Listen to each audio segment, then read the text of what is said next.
Alors, je vais laisser quelques minutes à vous tous pour arriver. C'est un mercredi après-midi, il fait pluvieux. Il y a une drôle d'heure, hein, mais je sais que vous étiez tous très impatients et pour ceux qui sont au travail et qui ne peuvent pas nous suivre en direct, ne vous inquiétez pas. Le replay sera disponible et on le mettra évidemment, cette rencontre, sur le site. Bonjour tout le monde! Venez vous asseoir. Installez-vous confortablement avec votre tisane, votre café, votre chocolat chaud.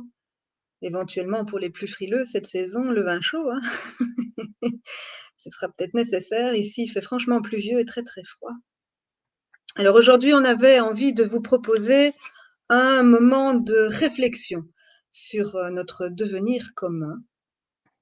Parce que si nous voulons profiter de la fenêtre d'opportunité que nous offre le Covid et les crises successives qui nous frappent aujourd'hui, pour construire une société qui serait plus conviviale, plus solidaire, mais surtout plus éthique, nous allons devoir tous ensemble penser à notre avenir.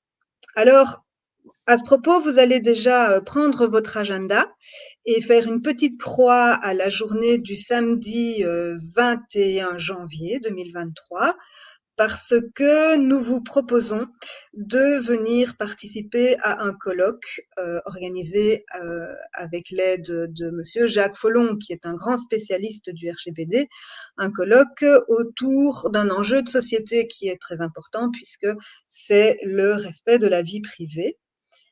Et puisque vous nous suivez depuis quelques années maintenant, vous savez que une caractéristique du totalitarisme est d'exercer justement un contrôle très important sur la vie publique et sur la vie privée.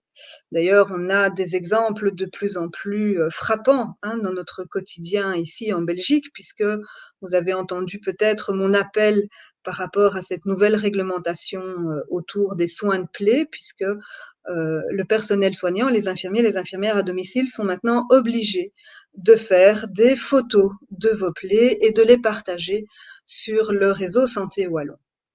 Alors, ça paraît rien du tout, mais je vous laisse imaginer un patient qui aurait, c'est un cas vécu, hein, un patient qui aurait eu un abcès au niveau testiculaire et chez qui il faut faire un pansement au niveau des testicules. Eh bien, le prestataire de soins de santé est obligé de faire une photo de ses testicules et de les envoyer sur un réseau sans que le patient ait la moindre possibilité de contrôle sur qui va voir les photos, combien de temps elles vont être stockées et la sécurité du cloud sur lequel elles vont être stockées. Et donc, le respect de la vie privée est un thème essentiel que nous devons aborder et sur lequel nous devons réfléchir tous ensemble, parce que pour vous donner une idée, on vous disait qu'on allait arriver à ce modèle de crédit social à la chinoise. Eh bien, avec cet exemple, on est en plein dedans, puisque le patient qui refuserait qu'on prenne son testicule en photo serait considéré comme un mauvais citoyen et n'aurait plus droit au remboursement de soins de santé, malgré le fait qu'il est parfaitement en ordre de cotisation mutuelle. Donc, le crédit social, là, en Belgique, on est dedans. Alors bien sûr, en 2023, notre bon droit va continuer à défendre vos droits et vos intérêts. Et vous savez que notre méthode favorite, quelque part, c'est de faire appel à la justice. Et nous avons d'ailleurs à ce sujet un très très gros projet que certains d'entre vous appellent de leur vœu depuis quasiment le printemps 2020 et on temporisait en leur disant écoutez, les temps judiciaires sont pas trop en notre faveur et puis il y a un temps pour tout.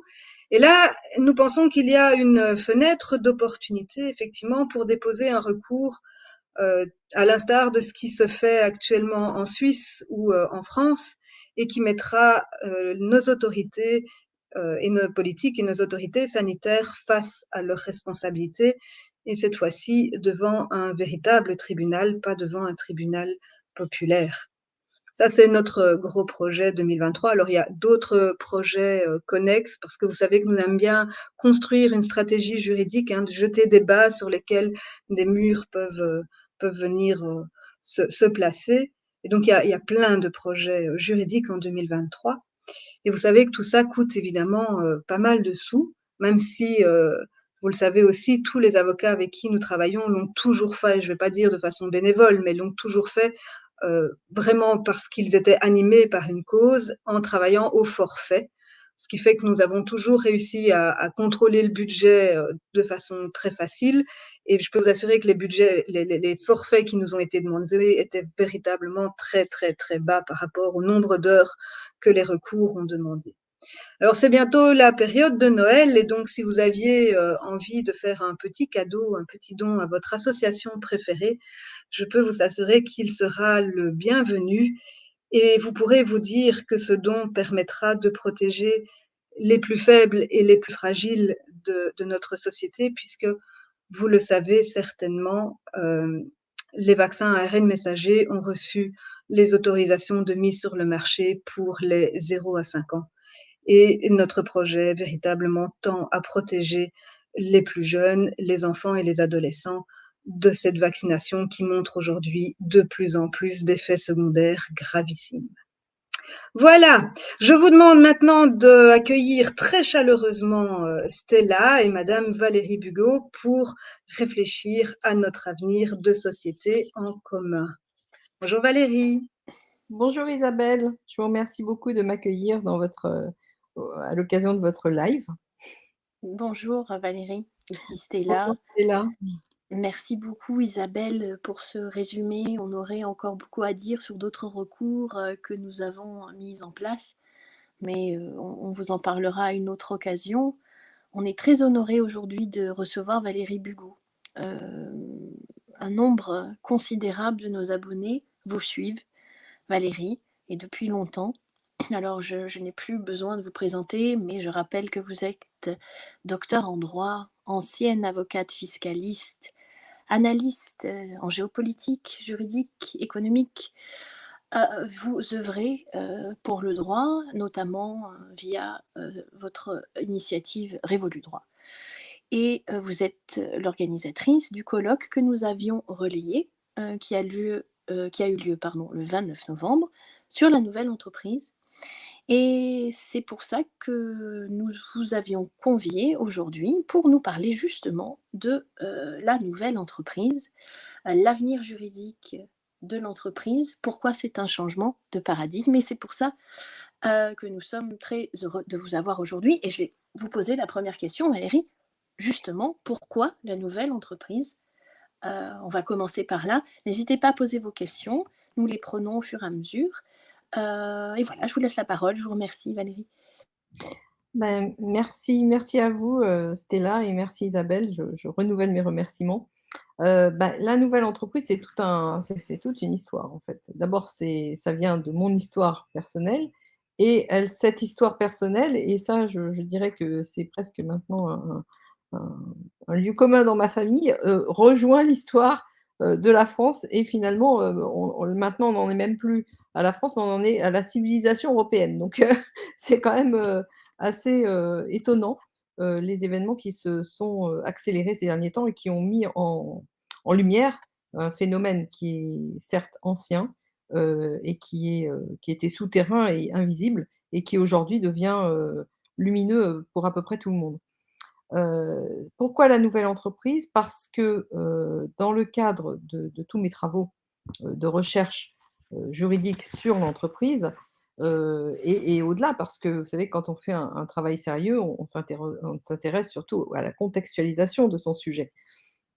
Et donc, évidemment, l'entreprise, étant donné que c'est la société plus précisément, la société commerciale est une notion juridique qui, relève de l'organisation de l'entreprise, laquelle est elle-même une organisation sociale, de l'organisation enfin une organisation sociale de l'économie, des circuits économiques, et donc, tout ça met en jeu finalement, le droit constitutionnel, les règles privées, et les interactions contractuelles entre des acteurs qui sont privée et publique, parce que vous savez qu'aujourd'hui, la grande mode, c'est la mode est au partenariat public-privé. Public-privé, Donc tout à fait. voilà. Donc on verra qu'en fait, cette mode, elle n'est pas vraiment nouvelle. Elle n'est que la réminiscence d'une mauvaise habitude, d'une de d'un dysfonctionnement, qui est, originaire, à cette organisation économique et qui est, lié lui-même à l'organisation de l'entreprise, Mmh. telle qu'elle s'est, matérialisée, ben, au XVIIe siècle, et en particulier suite à la création des compagnies des Indes. Vous savez que la Mmh mh. première compagnie des Indes date de l'année 1600, c'est une compagnie britannique et elle a été suivie, à peu de temps après par, la compagnie, hollandaise et Mmh. que si la Hollande et le ce qui est devenu l'Empire britannique, la Grande-Bretagne, mais qui était à l'époque encore l'Angleterre, ont été longtemps en concurrence, enfin en concurrence économique. En réalité, la fusion des intérêts, financiers, était déjà, opérée puisque les financiers qui ont permis le développement de l'empire de Cromwell, hein, là on parle Mmh. de la de la République universelle finalement, parce que c'est de ça dont il est question, fondée sur, une hégémonie économique et laquelle est adossée à une hégémonie financière. Cette hégémonie financière était préalable puisque, tous les grands banquiers qui venaient d'un peu partout en Europe, hein, puisqu'ils venaient à la fois d'Espagne et d'Italie, se sont réunis à un moment donné, en Hollande, pour ensuite, être accueillis, très favorablement, par, Olivier Cromwell qui a pu ainsi asseoir, son désir impérial, sur des réalités financières, bien matérielles et bien présentes, sur son territoire. Bon, ça, c'est un bref aperçu historique, mais cet aperçu est important parce que, ça vous montre l'origine, en fait, de tout ce système que nous avons appelé capitaliste, mais, Ouais. peut-être à mauvais escient parce que, il aurait pu prendre une autre forme, ce capitalisme. Le capitalisme, ça veut dire utiliser le capital pour un développement économique et lequel développement économique s'inscrit de façon naturelle et spontanée dans le développement de la société politique en entier. Or là, ce développement économique a été, capté, a été, comment dirais-je? Accaparé, par les tenanciers du système économique, lesquels étaient adossés, je le rappelle, au système financier, donc aux Mmh. grands instituts, aux grandes personnalités qui détenaient, qui avaient, qui étaient déjà coalisés à cette époque, et qu'on appelait les banquiers, enfin que moi j'ai appelé les banquiers commerçants parce qu'ils avaient une double activité, à la fois de commerce de matières premières et en particulier de commerce d'or et aussi d'argent, mais surtout d'or, et la dispensation de crédit, qui est une activité, civile bancaire. Donc ce sont à la fois des commerçants et des banquiers. Donc en fait, si vous voulez, tout le développement de la société au sens large, société au sens politique du terme, a été, capté et assis sur cette hégémonie économique. Et Mmh. c'est là où nous avons commencé à avoir l'inversion des valeurs entre Mmh. l'économie et le juridique. Parce que le juridique était au service, de la police, de la politique, mais au sens organisation de la cité, de la vie de la cité. C'est-à-dire qu'elle n'était pas captée par des intérêts financiers, mais qu'elle était, elle a eu pour objectif de permettre le développement du groupe, c'est-à-dire du collectif, du vivre ensemble. Et ce Mmh. développement du vivre ensemble ne peut avoir lieu qu'à une seule condition, c'est que la justice soit, établie au niveau étatique. Parce que s'il n'y a pas de justice, les gens se font justice eux-mêmes et là, nous sommes dans un fonctionnement de nature tribale, qui est également le fonctionnement des mafias. Donc, je le répète parce que les mafias ont aussi, leur origine dans une conception tribale, de la vie en commun, qui est finalement très, restreinte et qui ne permet pas un développement, tellement, épanouissant pour, un groupe important.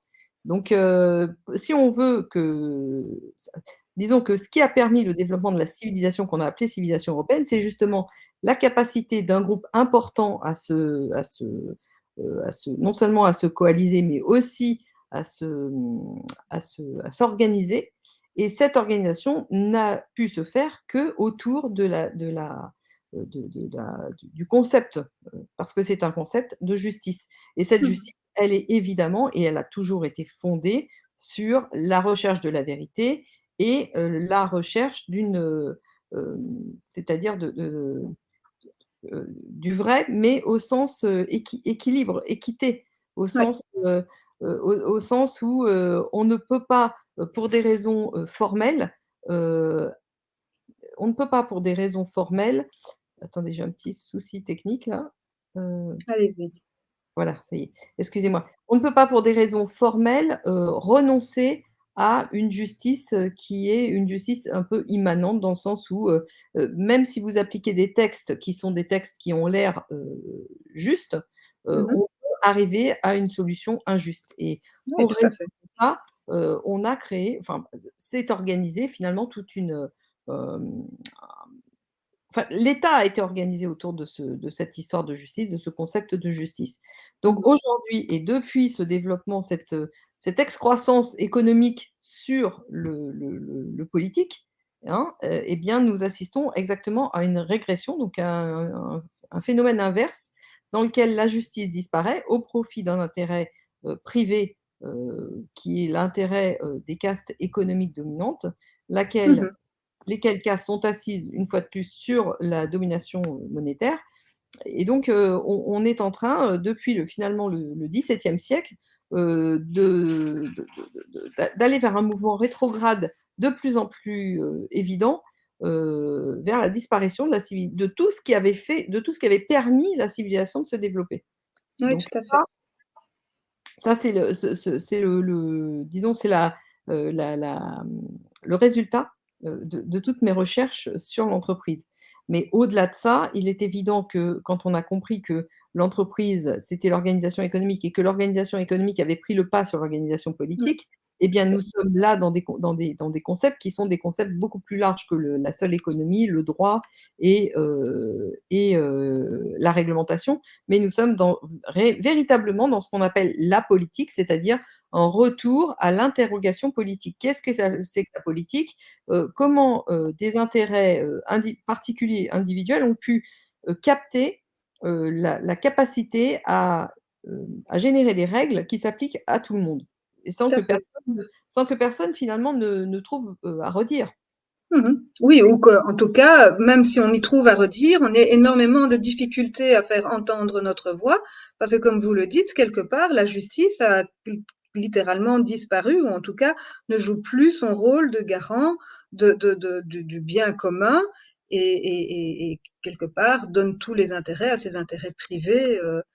Mais aujourd'hui, ce que vous dites paraît évident, mais c'était déjà le cas, il y a peu des décennies et des décennies et ce n'était pas évident. Pourquoi? Ouais. Parce qu'en réalité, toute cette domination est assise sur 2 choses essentielles, l'anonymat et l'irresponsabilité des décideurs réels. Et nous avons affaire donc à toute une organisation, mais vraiment, de nature, comment, Mafieuse. géante, hein, dantesque, Ouais. qui a pour vocation et pour objectif, de déployer des faux-semblants, de créer des théâtres. Et alors ces Mmh théâtres, nous les voyons déjà au niveau économique, mais on les voit aussi au niveau politique. C'est-à-dire que nous avons affaire à une apparence avec des décideurs apparents, mais qui ne mh. sont, quasiment jamais les décideurs réels. Donc comme Mmh ces décideurs apparents ne prennent en réalité pas les décisions, il mh. est évident qu'ils ne joueraient pas le jeu si, en plus, on leur faisait, porter la responsabilité de ces décisions, qu'ils ne prennent pas, qu'ils ne font Tout à que fait. relier. Donc par essence, tout ce système est fondé sur l'irresponsabilité également des décideurs apparents. Parce que sinon, il n'y aurait jamais de décideurs apparents, il n'y aurait pas de candidat, vous voyez? Donc pour respecter la volonté d'anonymat des décideurs réels, il faut organiser l'irresponsabilité des décideurs apparents et c'est un peu à ça que enfin, c'est d'une façon générale, c'est le sens de nos régimes politiques, mais que moi j'appelle apolitiques aujourd'hui, qui sont en réalité, des régimes, heu, fallacieux, qui ne sont Ouais. pas, politiques, mais qui sont, à domination économique, qui sont des régimes de domination économique, hégémoniques et voire même monopolistiques et qui sont donc, totalement, organisés autour de ces principes d'irresponsabilité et d'anonymat. Mais c'est la même chose évidemment au niveau, économique et quand on regarde comment, le système économique global est organisé, eh bien, on s'aperçoit qu'évidemment, l'essentiel de ce système tourne autour de l'anonymat et des responsabilités, via tout un tas de mécanismes qui ont été mis en œuvre et en particulier, un des éléments très importants de ces mécanismes, c'est les paradis fiscaux et les trusts anonymes de nature anglo-saxonne. Enfin, il y a d'autres mécanismes, hein, parce que vous savez, on peut réaliser de l'anonymat en accumulant des entités qui ne sont Mmh. pas en elles-mêmes anonymes, mais accumulées les unes avec les autres, on finit par ne Mmh. plus savoir qui est responsable de quoi, qui est la poule et qui est l'œuf. Donc il y a plusieurs, si vous voulez, l'anonymat, il est de façon générale, organisé par de multiples façons avec de multiples moyens. Il est aussi organisé par le secret des affaires, par exemple. Tout Donc à fait. voilà, donc bon, mais ça je vais peut-être pas, développer encore plus là-dessus parce que je pense que là, j'ai affaire à des gens qui sont un peu, disons avertis de ces sujets, mais il faut quand même bien avoir en tête dès le départ que tout ça n'est pas un accident, mais c'est le Mmh. moteur même du système politique et du système économique. Rien de tout ça n'arrive par hasard. Mmh. L'irresponsabilité et l'anonymat sont consciencieusement organisés depuis toujours et aujourd'hui, étant donné que le régime, les systèmes se durcissent, cet anonymat et cette irresponsabilité deviennent évidents et deviennent, violents.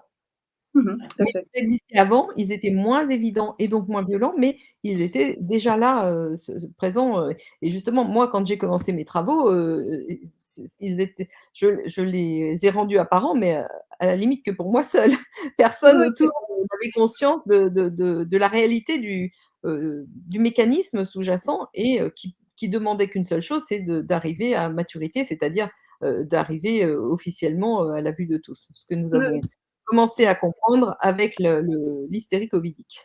tout à Voilà, fait, c'est ça. disons que la crise a permis justement de rendre évident ce que vous aviez déjà vu depuis longtemps. Et vous parliez Absolument. d'anonymat et de responsabilité. Bon, je fais un raccourci, très raccourci, disons, mais quand on pense à la situation des contrats d'achat vaccin, du secret Mmh. d'affaires, on ne sait même pas ce qu'on a signé, on n'en sait rien, ça a coûté des Mmh. milliards. Et Mmh. quand on a l'audace de convoquer un PDG d'un des plus gros contractants par 2 fois et il refuse de se rendre au Parlement européen. Je trouve ça très, très intéressant, on va dire, pour pas dire autre chose. Donc Mmh. ça s'inscrit tout à fait dans ce que vous dites. J'en profite pour dire bonjour à Police pour la vérité, nos partenaires qui suivent avec attention le live. Donc voilà, je Oui, passe un bonjour. alors, Voilà, je vous en prie. excusez-moi Stella, mais enfin, je rebondis sur ce que vous venez de dire. En réalité, ce qu'il faut comprendre, c'est qu'aujourd'hui, ces gens sont tellement, dans l'hubris finalement que, pendant longtemps, ils ont caché leurs méthodes, derrière des règles, derrière un ensemble de phénomènes qui pouvaient paraître cohérents et en tout cas qui étaient, intégrés de ce qu'on a appelé le droit, mais qui n'était déjà pas du droit, si vous avez suivi, le Mmh. raisonnement que je vous propose.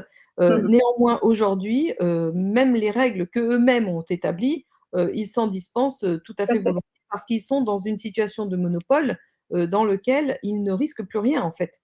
Il n'y a Mmh. plus aucun contre-pouvoir susceptible, de Mmh. leur porter, préjudice. Donc, ils peuvent, à visage découvert, agir en tant que, ce qu'on appelait avant le fait du prince, sans aucune justification, ni réglementaire ni légale. Et ça, c'est quand même un phénomène nouveau, qui rend, justement leur domination encore plus violente. Parce que là, Ouais. il n'y a même plus de possibilité d'anticiper et de se préparer à réagir face à ce qu'on ne sait pas qui nous arrivera finalement. Puisque les règles sont fluctuantes, elles changent du jour au lendemain, à partir du moment où elles ne leur, conviennent plus. Où elles On l'a servent plus vu leurs intérêts, en fait.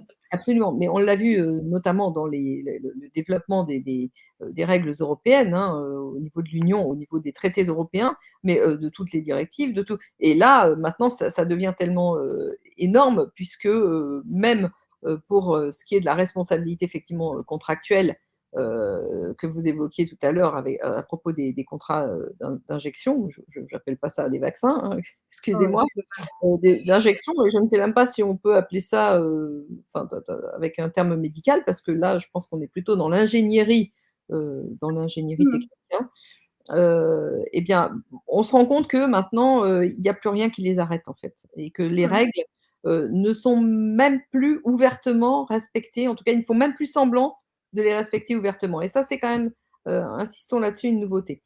Mais ça veut Mmh. dire une chose, ça veut dire la chose suivante, ça veut dire qu'en réalité, ils ont décidé de passer à l'étape d'après, c'est-à-dire que, C'est ça. pendant longtemps, leur domination a été, occulte, c'est-à-dire qu'elle s'est cachée derrière des faux semblants, mais à partir du moment où il n'y a plus eu de contre-pouvoir du tout, qui se sont arrangés pour liquider les uns après les autres, maintenant leur domination doit devenir, officielle et c'est ce que nous avons appelé le gouvernement mondial. C'est ce qu'ils Mmh. veulent voir arriver en tant que, gouvernement centralisateur au niveau mondial.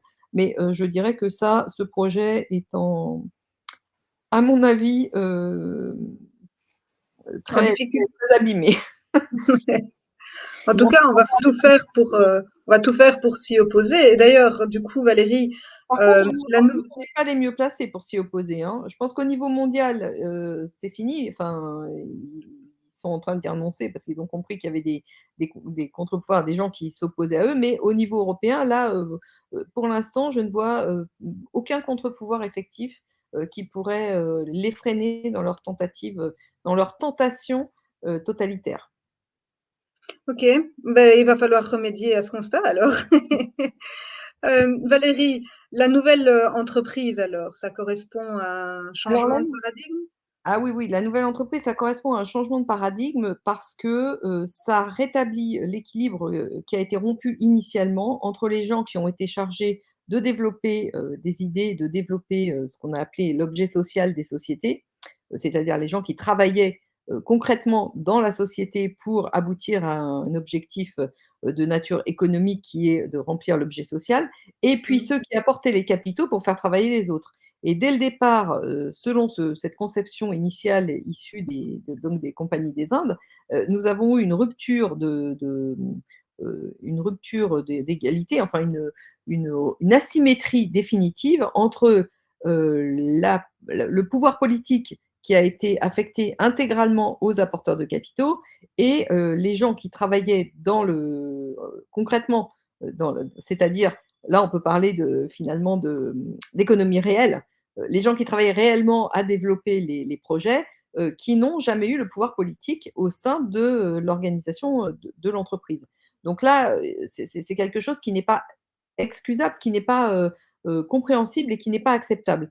Néanmoins, pourquoi tout ça a pu se développer sans que, les populations réagissent et sans que les pouvoirs politiques, alors qu'ils étaient encore, en charge de la politique, ne réagissent? C'est parce qu'en fait, ceux qui ont élaboré ces règles, étaient les seuls à en comprendre finalement les enjeux, à Mmh. comprendre les tenants des aboutissants et ils ont amené tout le monde par attraction, alors qu'eux-mêmes étaient très enthousiastes, ils ont un peu attiré l'enthousiasme des autres en faisant miroiter, des enjeux qui n'étaient pas les enjeux réels.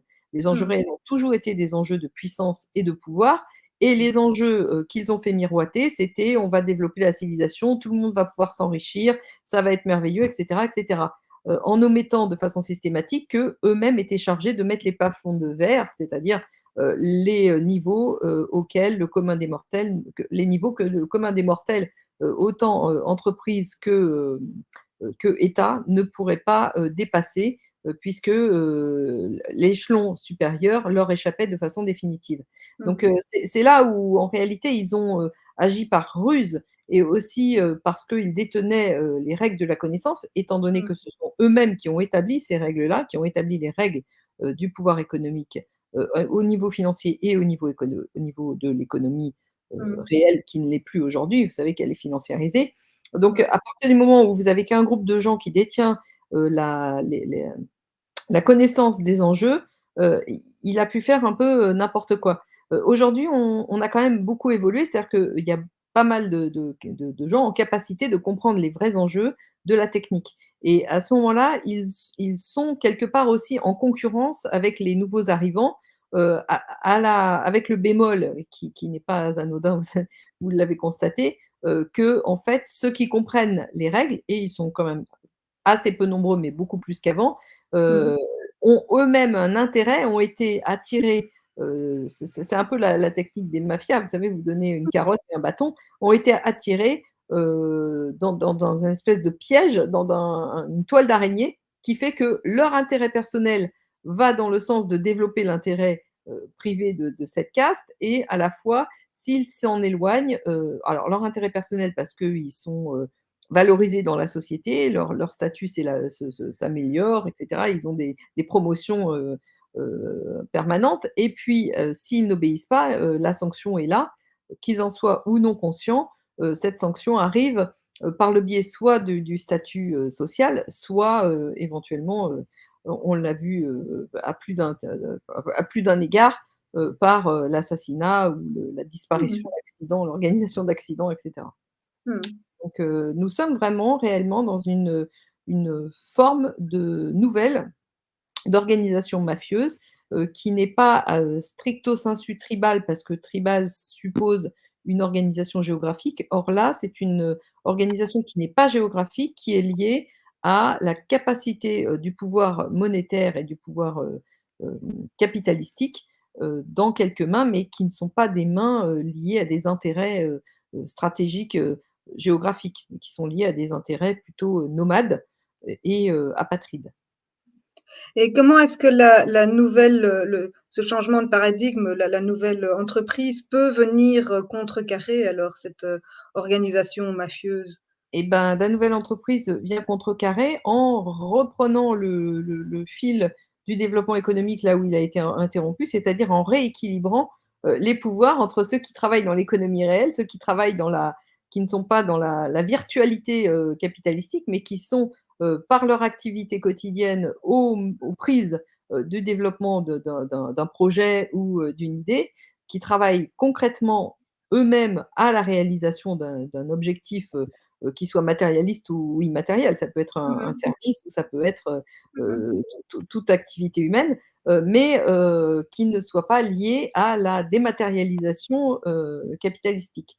Donc, en rétablissant le rapport de pouvoir entre, le Mmh. premier groupe et le deuxième, eh bien, le changement de paradigme s'effectue de façon spontanée. Parce que Mmh. le paradigme, capitalistique actuel est fondé sur comment la dissymétrie entre la capacité politique des uns et des autres. Or là, si vous rétablissez en fait l'équilibre politique décisionnel, et bien, tout d'un coup, c'est pas un élément de l'ensemble qui change, c'est toute la mécanique d'ensemble, qui tourne autrement et donc c'est ce que j'appelle un changement de paradigme et évidemment ce changement de paradigme, ne peut être complet, ne peut être, vraiment effectif que s'il s'accompagne également, heu, plus largement que l'organisation de l'économie, d'un changement d'organisation étatique pour rendre à l'État sa vocation initiale qui est d'organiser les relations, interindividuelles et intergroupes, de façon à ce que chacun puisse vivre ensemble dans les meilleures conditions possibles, en respectant les intérêts des uns et des autres,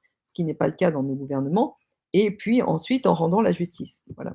Donc, Et juste évidemment, la nouvelle entreprise s'inscrit dans un changement de paradigme. Elle est au départ le cœur du changement de paradigme, mais elle ne pourra montrer développer en fait son pouvoir, réel que dans le cadre où la politique redevient également politique, c'est-à-dire d'un changement de paradigme, hem, au niveau institutionnel. mmh OK. Mais justement, Valérie, ce nouveau modèle, économique, est-ce qu'on pourrait déjà l'appliquer au-delà justement de la réforme, complète au Alors niveau, politique, économique? Mais déjà, concrètement, est-ce que c'est applicable? alors, il y a une réponse idéale et il y a une réponse, plus réaliste. Alors la réponse idéale, c'est oui, techniquement, il y a rien n'empêche, à ce modèle de s'imposer sur la base du volontariat, dans le cadre caché par enfin disons, sous couvert d'organisation actuelle, on pourrait très bien mettre en œuvre le paradigme de la nouvelle entreprise, dans des statuts, sous la forme de SAS. Ça, c'est vrai. Néanmoins, ce qu'il faut bien et c'est là-dessus où moi j'ai pas tout que j'ai pas toujours, c'est l'élément que j'ai pas pu pour l'instant encore contourner, mais il doit y avoir des moyens de le contourner et la difficulté, contourner la difficulté suivante, c'est que vous savez qu'un chef d'entreprise aujourd'hui est, caution solidaire, sur son patrimoine privé et ça, c'est un moyen, si vous voulez, pour les banques, derrière le développement de l'anonymat capitalistique pour quand même récupérer le contrôle, des biens matériels des gens qui ne seraient pas à leur service directement. Donc, Mmh. en fait, tout est truqué, vous voyez bien dans ces systèmes économiques. On dit que l'entreprise, capitaliste en tout cas, permet d'avoir une responsabilité limitée, mais dans la vraie vie, c'est pas vrai puisque les banques vous demandent toujours d'être caution sur vos biens personnels. Ouais. Donc le problème, c'est que dans ce cadre-là, ça exigerait la nouvelle entreprise exigerait d'un chef d'entreprise, qu'il, partage son pouvoir de responsabilité sans partager son pouvoir de décision sans partager sa responsabilité financière. Et là, il y a un déséquilibre qui ne peut pas être acceptable par les acteurs économiques et que je comprends. Si on arrive à résoudre ce sujet, de la caution, solidaire du patrimoine privé, à ce moment-là, la nouvelle entreprise, peut tout à fait se mettre en œuvre et elle sera, au bénéfice de tous parce que, le chef d'entreprise est bien souvent trop seul pour prendre ses décisions. Il serait ça dans bien des cas, peut-être pas dans tous, mais très content d'être, disons, d'asseoir ses propositions, sur un apport volontaire des gens qui travaillent avec lui pour réaliser l'objet social, il se sentirait moins seul, plus secondé et l'activité serait elle-même, boostée si je puis dire. En tout cas, tout le monde, mettrait beaucoup plus de motivation dans la réalisation de l'objet social s'il avait une part décisionnelle et si, il pouvait lui-même interagir, pour, avoir, un sens de la responsabilité du développement concernant le développement de l'activité en question. Donc on se heurte dans la vraie vie toujours au trucage qui a été mis en place finalement par, ces grands capitalistes, hein, qui consiste à réintégrer la responsabilité personnelle, du dirigeant, du chef d'entreprise par le biais, de la caution solidaire. Alors Enfin imaginons de la caution, mmh personnelle, sur les biens personnels.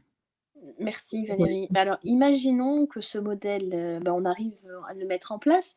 Dans ce nouveau système, les banquiers, ce serait quoi leur rôle? Comment ils aideraient donc, les entrepreneurs ou voilà, comment ça marcherait concrètement? Il y a deux étapes, qui sont nécessaires, à l'élaboration de ce nouveau projet. La première étape, dans laquelle on ne peut pas faire abstraction des règles qui existent aujourd'hui, dans lesquelles on est obligé de se fondre, en tout cas de respecter, facialement les règles actuelles, pour, fonctionner sur un nouveau modèle. Et la deuxième étape, c'est d'imposer le nouveau modèle au niveau, étatique, vous l'avez compris.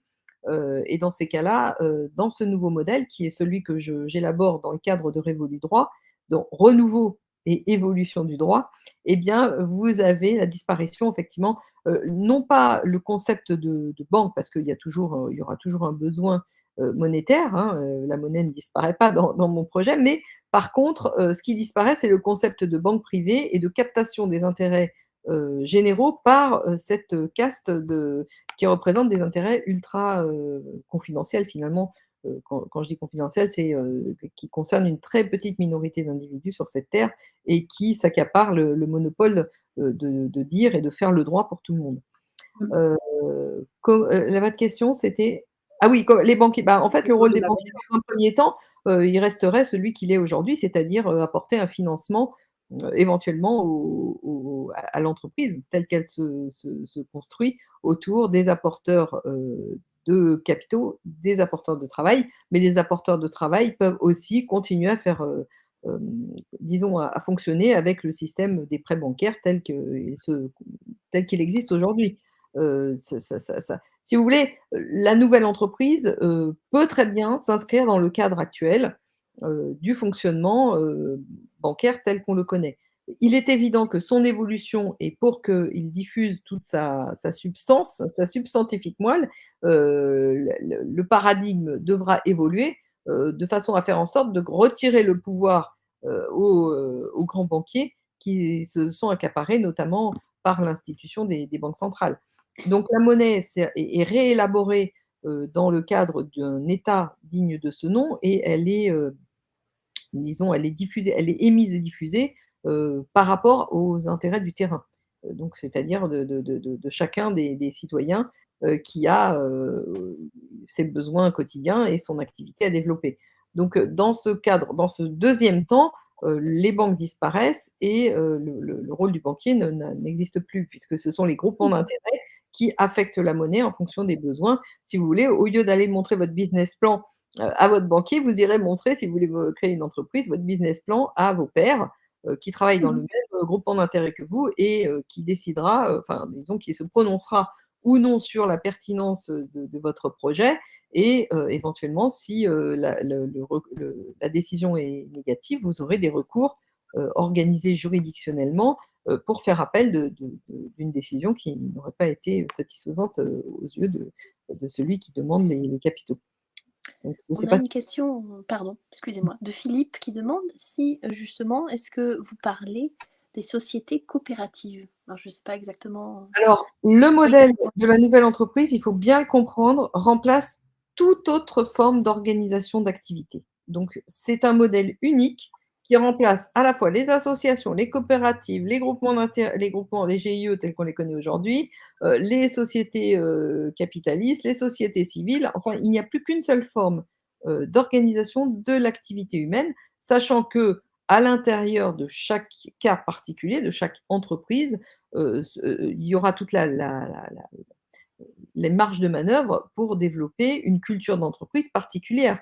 Ça Mmh. ne signifie pas une normalisation, de toute la façon de vivre son activité pour tout le monde. Non, c'est juste le cadre extérieur qui devient unique et qui est normatif dans le sens où il y a un équilibre au départ des responsabilités, des pouvoirs entre ceux qui apportent des capitaux et ceux qui apportent leur travail. Maintenant, dans ce sujet-là, si je peux aller un peu plus loin, Mmh. heu, et c'est une question qu'on m'a déjà posée, comment sera traité, le chef d'entreprise qui apportera, son Ouais. activité, qui apportera sa branche d'activité ou son activité? Eh bien, Mmh. tout simplement, ce chef d'entreprise, bah, lui, il devra choisir entre, un statut d'apporteur de travail ou de capital. Dans la plupart des cas, il me paraît plus évident qu'il deviendra un apporteur de travail, mais que comme il apporte du capital, c'est un capital qui est pas forcément, matériel parce que, pas sous forme sonnant et trébuchant, mais un projet puisque l'entreprise c'est déjà un OK. projet qui a été élaboré, Mmh. qui a sa propre valeur économique et bien dans ces cas-là, il aura la nouvelle entreprise aura vis-à-vis de lui une dette et lui se retrouvera un peu dans la situation d'un obligataire pour faire un parallèle avec ce qui existe aujourd'hui, dans la situation de quelqu'un qui aura, heu, disons qui sera une sorte d'obligataire par rapport, un créancier obligataire par rapport à l'entreprise. C'est-à-dire que, en fonction des résultats et sur un programme qui reste à définir et que chaque entreprise pourra définir différemment, son apport sera rémunéré, au mois ou à l'année en fonction ou non, des, résultats de l'entreprise. Ça serait, il est plus évident, enfin il est plus naturel, que la rémunération soit fonction des résultats de l'entreprise, mais pourquoi pas, définir un intérêt fixe, comme un obligataire au sens strict, qui permette, sur un certain nombre d'années, de rembourser, l'apport que, le chef d'entreprise a fait au départ.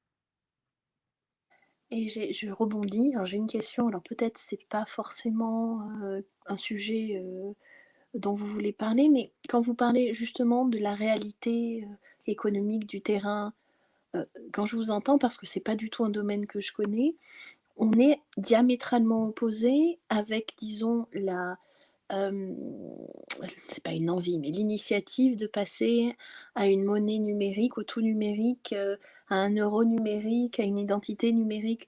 Est-ce que je comprends bien? Dans votre concept de nouvelle entreprise, est-ce que ça, c'est incompatible? Tout ce qui est, identité et monnaie numérique? Je ne sais pas si c'est une question qui fait sens, mais quand je vous Oui, entends, ça me fait penser à ça. oui, Merci. oui. Si, si, bah, je vous remercie, c'était là, c'est une question qui fait sens, mais c'est une question qui doit être prise dans un contexte, qui doit être remise dans son contexte. Quand on parle de numérisation de la monnaie ou, des données, par exemple des données privées, on parle en fait d'un moyen de circulation, d'un côté monétaire et de l'autre côté d'informations privées. Alors, il ne faut pas confondre le moyen et l'objectif. Aujourd'hui, ce qui pose problème dans toute cette organisation qu'ils sont en train de mettre en œuvre, c'est que, ce moyen qui est tout à fait redoutable parce qu'il est de nature systémique, est mis dans des mains, qui sont des mains monopolistiques et hégémoniques. C'est-à-dire que ces gens-là ne sont pas, n'ont pas de sentiment de compassion, ou ne sont même pas en phase avec les gens à qui ils veulent imposer ça.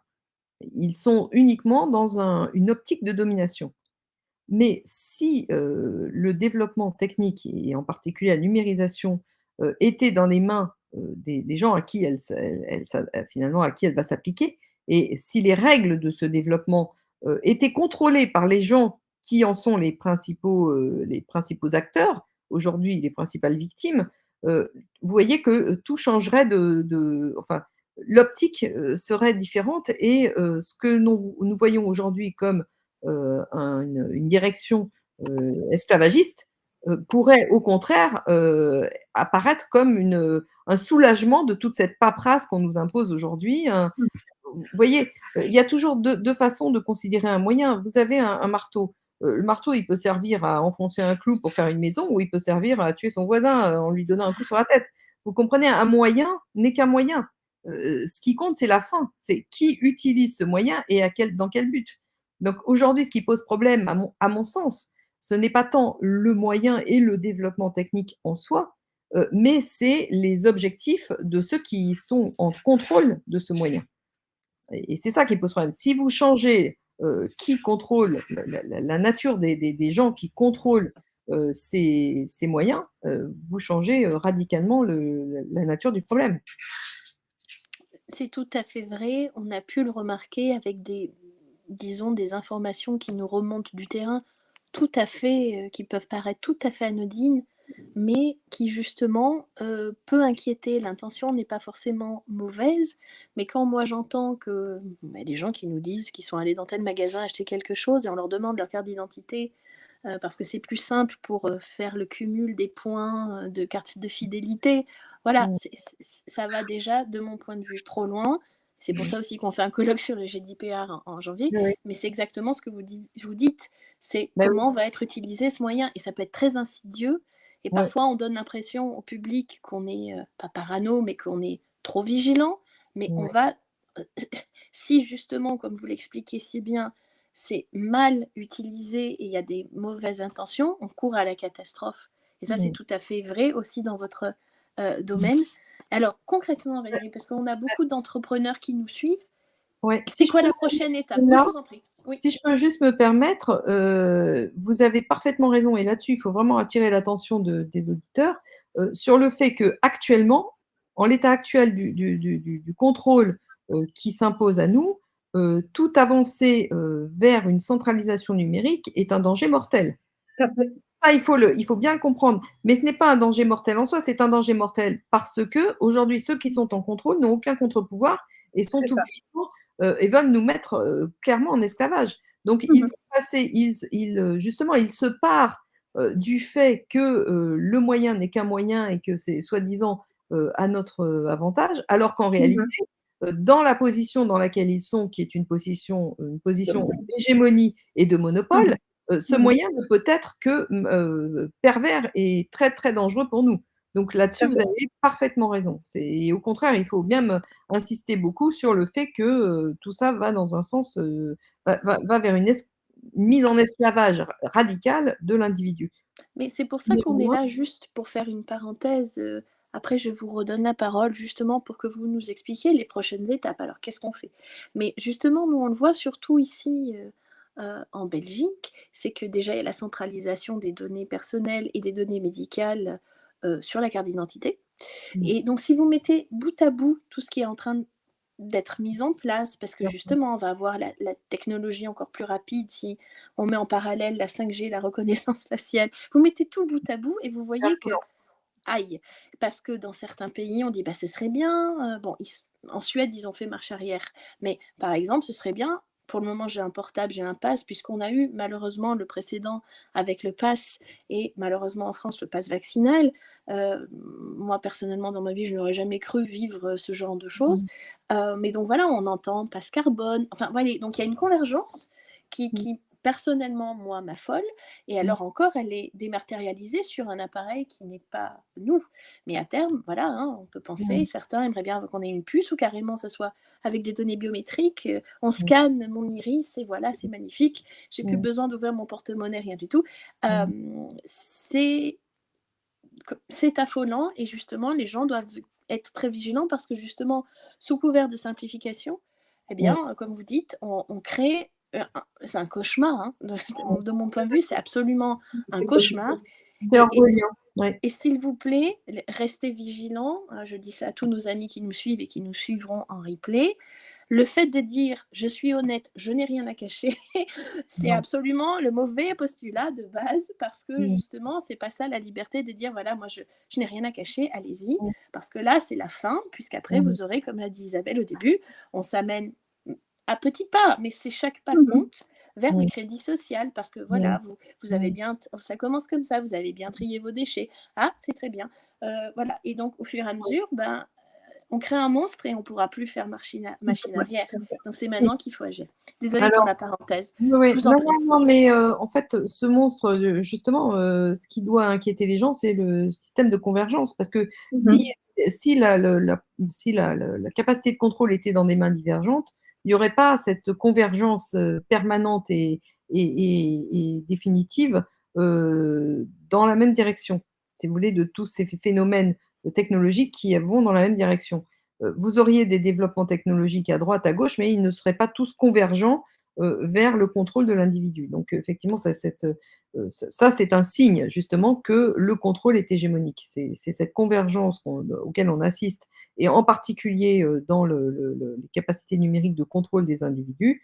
Là, c'est un signe tout à fait, inquiétant de totalitarisme et tout le monde doit en être conscient. Tout le monde doit prendre conscience de ça et ce n'est pas le développement technique ou technologique ou le progrès technique qui est en cause. Là, c'est le contrôle, c'est vraiment qui est en contrôle.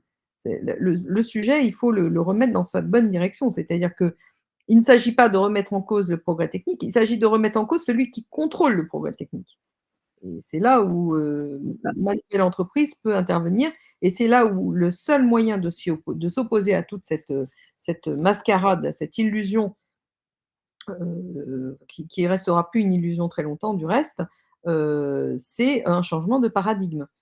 Comment le Mmh. mettre en œuvre? Eh bien, comment le mettre en œuvre? Certainement pas par un rapport de force armée, parce que vous savez que les armes, eh bien, les armes, il faut les payer, les financer et que ça, c'est dans les mains de nos ennemis. Donc, Ouais. c'est pas par une action violente, que nous pourrons nous opposer utilement à tout à toute cette technostructure qui est en train de converger pour nous mettre en esclavage. Le seul moyen qu'on a et qui est un moyen à la fois qui peut paraître dérisoire, mais qui est le plus puissant qui puisse exister, c'est d'être capable de se réorganiser en tant que Mmh. groupe humain, en société et en société Mmh. politique, c'est-à-dire retrouver le sens de notre civilisation. Et ça Mmh. passe par par un réinvestissement, de la capacité d'agir sur son quotidien et sur, l'organisation du groupe. Et c'est là où je rebondis évidemment sur, le projet que j'ai appelé Révolu droit et que j'ai mis en œuvre à l'occasion d'un site internet de réforme des institutions qui permettent justement de mettre, un terme à tout ce contrôle hégémonique, qui est de nature économique et capitalistique et finalement in fine monétaire, pour réinvestir les individus dans leur vie quotidienne et dans leur vie sociale en capacité de déterminer, les décisions, en tout cas de pouvoir agir sur les décisions qu'ils veulent pour eux, pour leurs enfants et pour leur avenir. Et ça passe par la réorganisation des individus en groupements d'intérêts. Et quand je dis groupement d'intérêts, je parle du modèle des corporations d'Ancien Régime. J'insiste immédiatement, pour expliquer que ça n'a strictement rien à voir avec les corporations que nous connaissons aujourd'hui, les corps professionnels que nous connaissons aujourd'hui, les ordres sous forme d'ordres professionnels qui Ouais, sont c'est en ça. réalité des désordres qui ont été initiés uniquement pour être des interlocuteurs du pouvoir soi-disant C'est ça. politique, qui est en réalité pouvoir économique. Donc c'est à l'opposé, en fait, tous les ordres, professionnels que nous connaissons aujourd'hui sont à l'opposé exact du principe des corporations d'Ancien Régime. Et comme nous ne sommes plus dans l'Ancien Régime et que nous avons toute notre 300 ans entre 2 et 300 ans se sont écoulés entre le modèle d'avant et le modèle d'aujourd'hui. Il faut quand même tenir compte des réalités. Donc j'ai étendu ce modèle non pas seulement en matière, comme il s'est développé pour l'artisanat et le commerce, mais à tout type d'activité humaine en réorganisant la société en 3 grands groupes. Donc les grands groupements d'intérêts de nature commerciale qui ont pour objectif de faire des bénéfices, les grands groupements d'intérêts de nature civique, en tout cas non commerciale, qui ont pour objectif de diffuser le savoir, les arts, les sports, tout ce qui permet à l'individu de se développer et au groupe de s'enrichir de connaissances variées. Et enfin, un troisième grand groupement d'intérêts qui est de nature spirituelle, morale et philosophique, qui permet de valoriser les questionnements sur le sens de la vie que nous devons à tout prix retrouver parce que nous sommes devenus des sociétés instrumentalisées par le matériel au détriment de l'idée de l'homme finalement.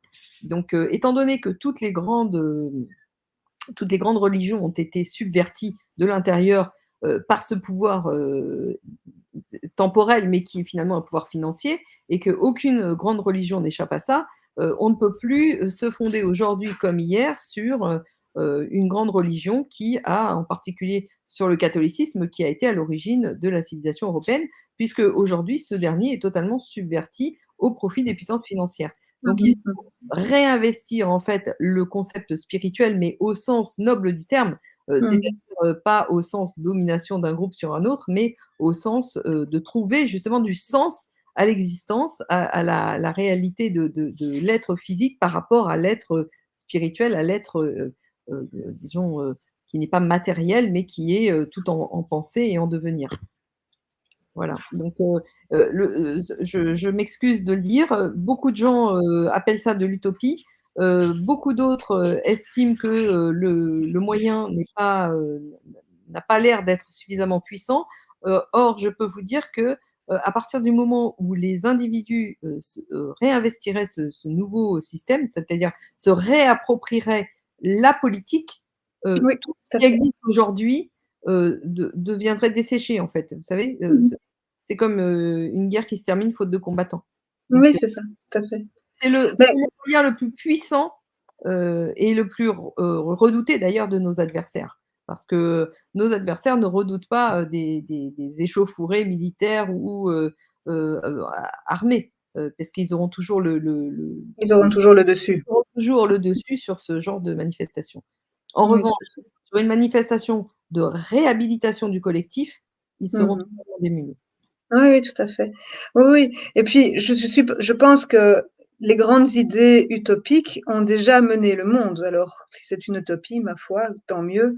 Je sais pas Elle si a ce sont les utopies, mais ce sont les idées qui mènent le monde, ça c'est Ouais, sûr et tout à certain. fait. Entre idée et utopie, il y a quand même une différence. Maintenant, vous savez, ce qui est utopique pour les uns ne l'est pas pour les autres.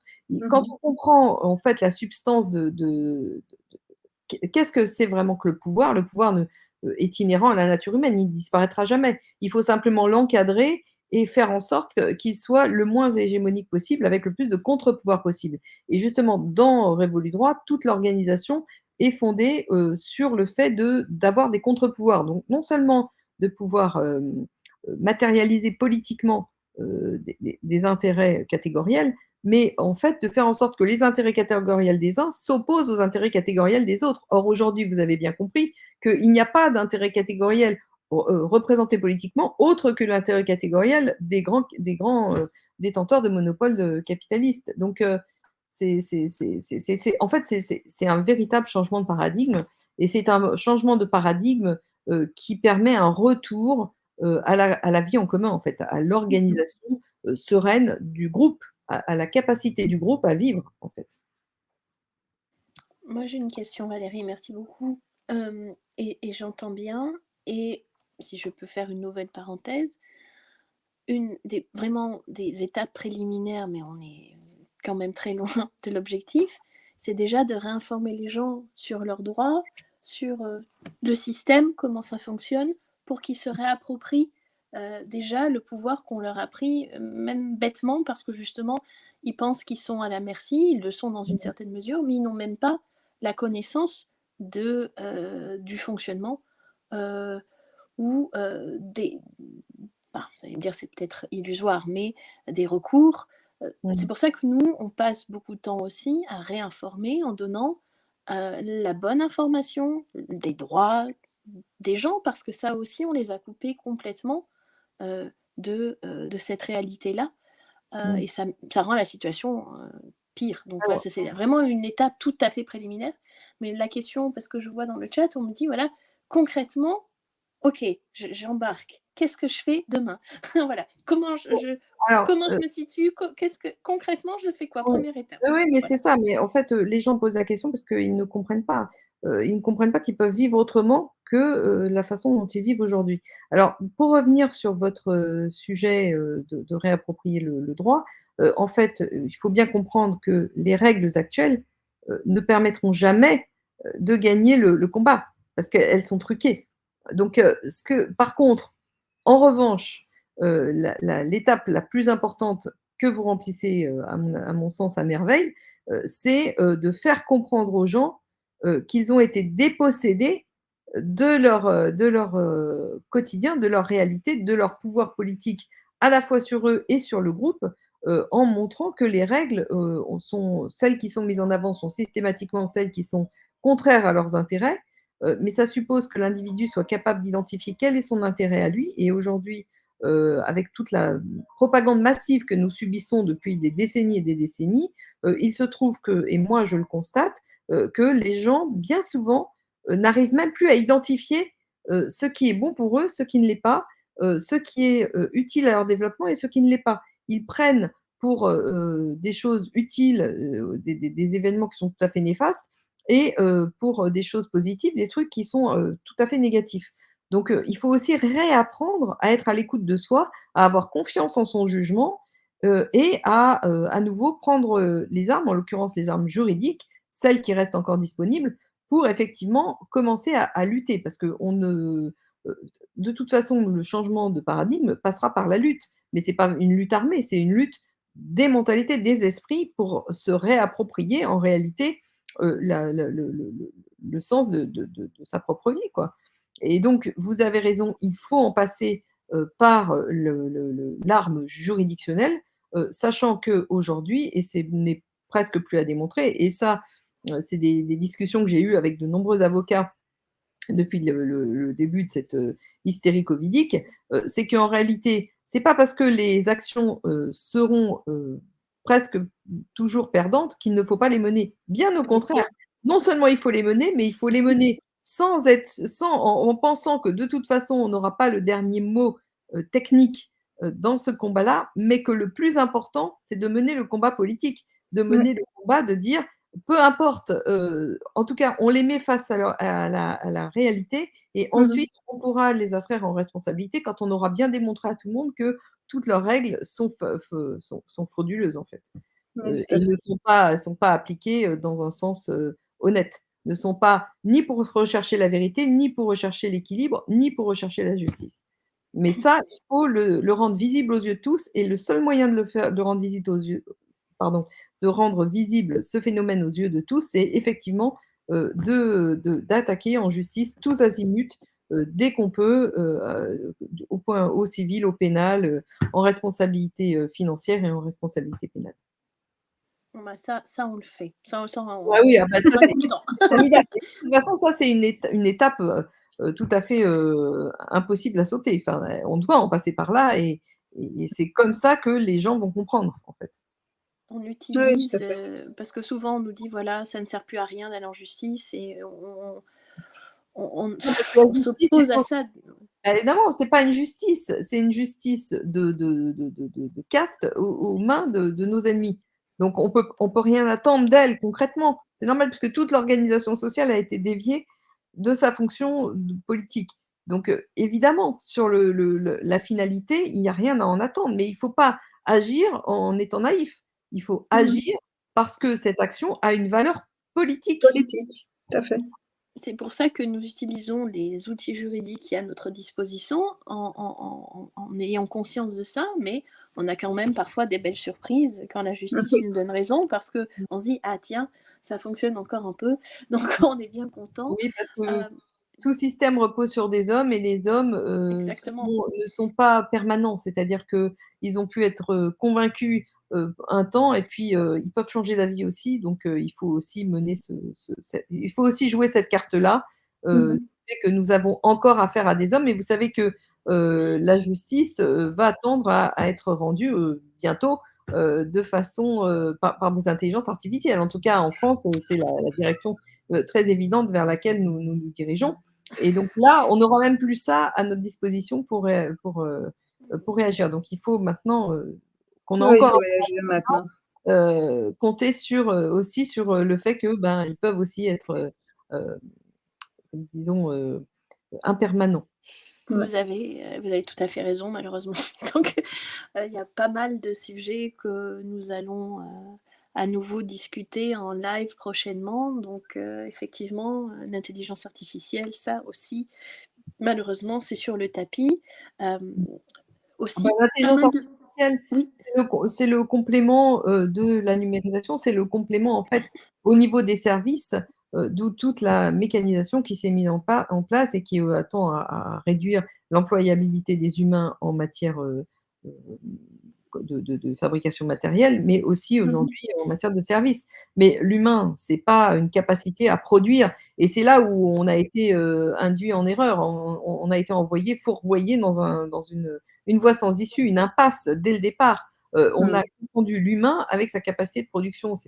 Et Mmh d'ailleurs, mh. ça n'a pas été fait par hasard. C'est bien vous comprenez bien que, cette assimilation, de la valeur de l'humain à sa capacité à produire a été dans le sens, exclusif des intérêts de ceux qui mettaient les humains en action, par le biais justement de l'entreprise que j'expliquais, tout à l'heure, donc les grands capitalistes qui ont mis, qui ont pris le contrôle sur l'activité physique et matérielle, enfin, disons, l'activité réelle, des individus. Donc, tout ça, c'est une impasse. Il y a un moment, il faut dont acte, donc, il faut revenir là-dessus.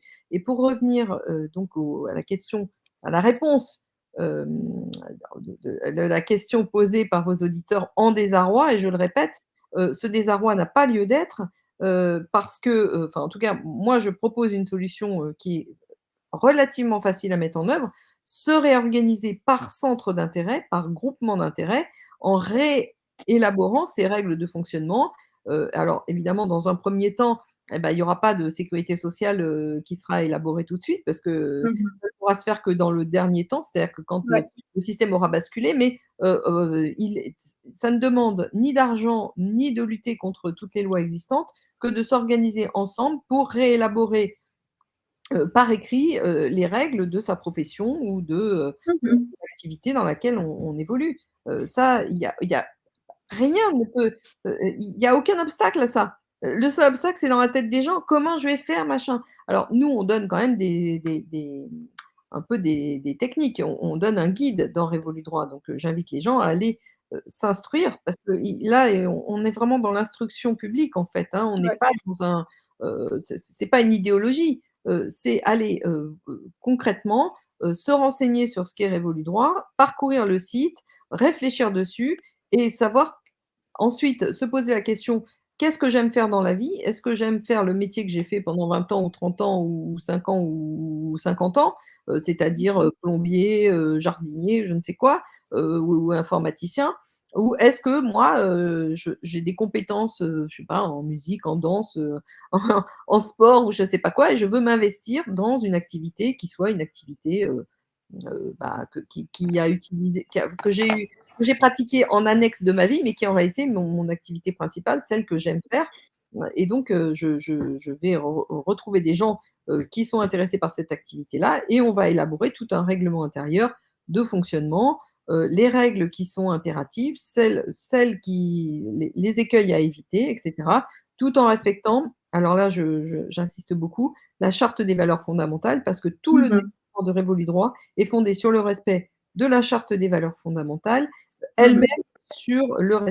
elle-même fondée sur le respect, du droit naturel tel qu'il est encore à réélaborer parce que en fait, les règles qui ont été élaborées, au XIIe siècle ne sont plus forcément, valables telles quelles aujourd'hui. Il faut les polir un peu, les adapter à l'époque contemporaine et là encore, j'attends des gens, qui viendront, me rejoindre pour, créer des groupes de travail, sur l'élaboration de tout un tas de choses, les règlements intérieurs des métiers, des professions, des des différentes fonctions étatiques au sens du gouvernement et au sens des secrétairies d'État, liées au chef de l'État. Enfin, tout est à faire.